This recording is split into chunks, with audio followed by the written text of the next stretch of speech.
Connaissez-vous l'histoire des 6-8-8 ? Un groupe de femmes afro-américaines qui a bravé les stéréotypes et les défis, tout ça pour servir leur pays, les États-Unis, pendant la Seconde Guerre mondiale. La Fabrique Audio présente La Petite Histoire. www.lafabriqueaudio.com. Salut tout le monde et bienvenue dans la petite histoire de la route du blues. Je suis Florent Mounier et je vous propose de me suivre dans un road trip, un voyage à travers les États-Unis. C'est la mythique route du blues.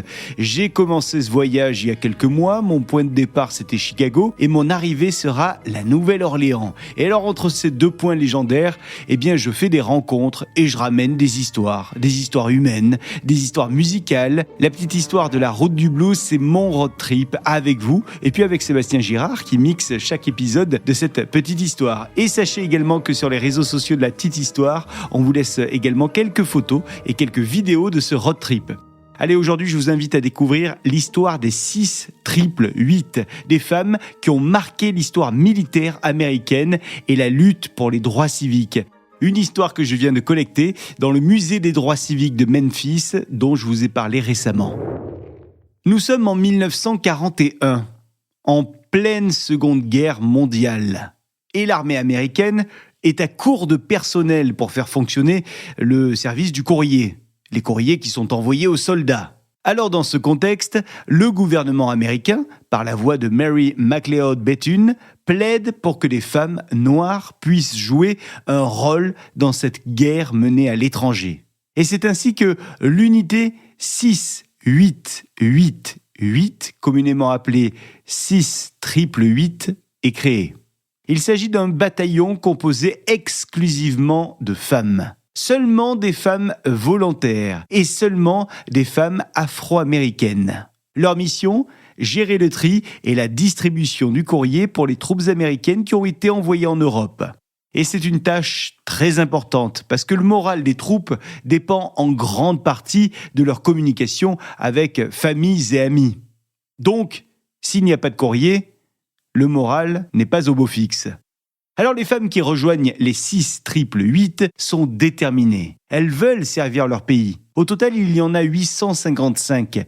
855 femmes qui vont s'engager volontairement dans ce bataillon. La plupart, elles viennent de divers États à travers le pays. Alors parmi ces 855 femmes, certaines sont des enseignantes, d'autres des infirmières, d'autres encore des ouvrières. Et cette unité des 6-8-8 va rapidement devenir un symbole. Symbole de la lutte contre la discrimination raciale et symbole également de l'émancipation des femmes. Alors la mission, c'est d'envoyer du courrier, mais avant cette tâche, il va falloir s'entraîner. Les femmes vont donc s'entraîner durement, un entraînement rigoureux, une formation militaire complète. Bien entendu, elles apprennent les compétences pour le tri du courrier, ça ok, mais elles s'entraînent également pour comprendre et appliquer les tactiques militaires, juste au cas où un jour, ces femmes seraient envoyées pour épauler les hommes qui sont partis en Europe. Et c'est ce qui va arriver en 1945. Cette année-là, les 6-8-8 sont envoyés à Birmingham, en Angleterre. On a besoin d'elles là-bas.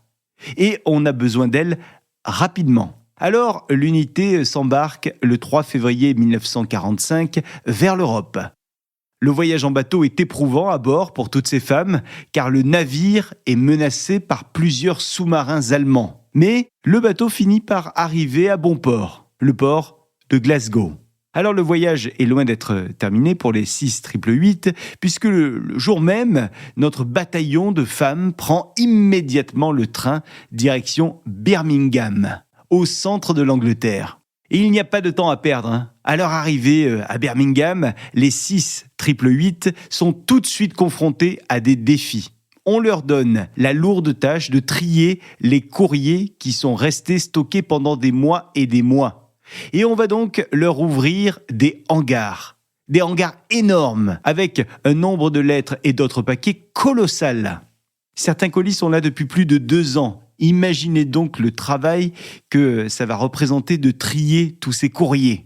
En plus, beaucoup de ces enveloppes sont difficiles à trier parce que le temps est passé par là et les lettres sont un petit peu effacées, voire même indéchiffrables. Les 6 888 vont donc devoir déchiffrer les mots et trouver des destinataires souvent réduits à des prénoms ou alors à des surnoms.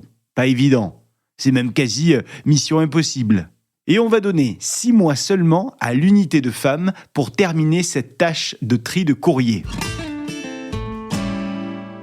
Alors, ces femmes du bataillon 6 888 vont se mettre à travailler d'arrache-pied. Parfois, elles vont faire jusqu'à 16 heures de boulot par jour. Et elles vont être d'une efficacité redoutable, c'est le moins qu'on puisse dire.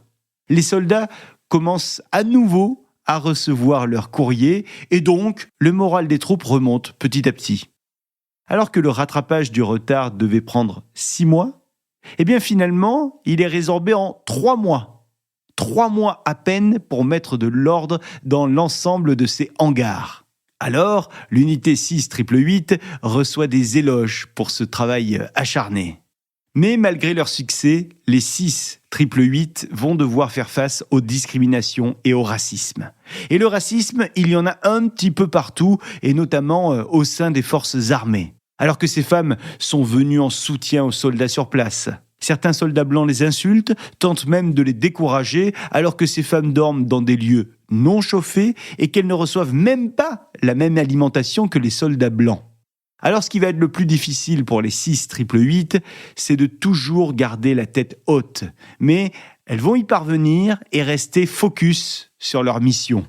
Et d'ailleurs, ces discriminations vont finalement les souder davantage. Elles vont passer leur soirée à chanter ensemble, à rire et à partager leurs histoires.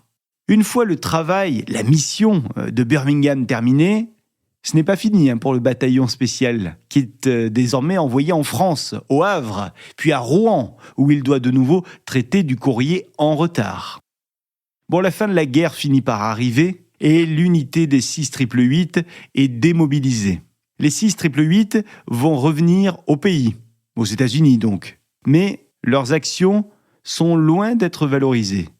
Il n'y a aucune reconnaissance des services rendus. Il va falloir attendre le 25 février 2009 pour que le bataillon soit honoré au Women in Military Service for America Memorial. Puis, en 2016, l'unité des 6 888 sera introduite au US Army Women's Foundation Hall of Fame. Et en 2018, un monument dédié au bataillon va être inauguré en présence de 5 anciennes soldates. Alors l'histoire de cette unité spéciale est désormais inscrite dans des livres d'histoire, heureusement, mais elle reste tout de même relativement méconnue, même s'il y a des livres, et il y a donc désormais des événements qui honorent la mémoire de ces femmes. Et en 2024, un film a été fait autour des 6 888, film qui s'intitule « Messagères de guerre », un film qui a été diffusé notamment sur Netflix. Voilà pour cette petite histoire incroyable des 6 888. Je suis Florent Mounier et j'ai été ravi de partager cette petite histoire avec vous. Une petite histoire qui a été mixée par Sébastien Girard. On va continuer ensemble notre route du blues, notre road trip en direction de la Nouvelle-Orléans qui sera notre stop final. D'ici là, laissez vos commentaires sur les épisodes de la Route du Blues, sur les applis de podcast, notamment Spotify, et puis sur YouTube. Et n'oubliez pas de vous abonner à La Petite Histoire et à notre newsletter. On va vous laisser le lien d'abonnement à la newsletter dans la description de l'épisode. On vous laisse également des photos et des vidéos de notre road trip sur nos réseaux sociaux. Et puis vous, restez à l'écoute pour la prochaine étape de ce road trip sur la Route du Blues. La Fabrique Audio présente La Petite Histoire. Vous souhaitez devenir sponsor de ce podcast ? Contact @lafabriqueaudio.com. Avant de se quitter, je vous rappelle qu'en plus de nos petites histoires habituelles, on vous propose également la petite histoire du cinéma, des histoires autour du merveilleux monde du 7e art. Dans ces récits, on se demande quel être humain a inspiré tel ou tel personnage de fiction. Et on vous raconte également des histoires qui ont lieu sur des tournages. Bref, si vous aussi, comme nous, vous adorez le cinéma et les séries, rendez-vous dans la petite histoire du cinéma sur votre appli de podcast préféré.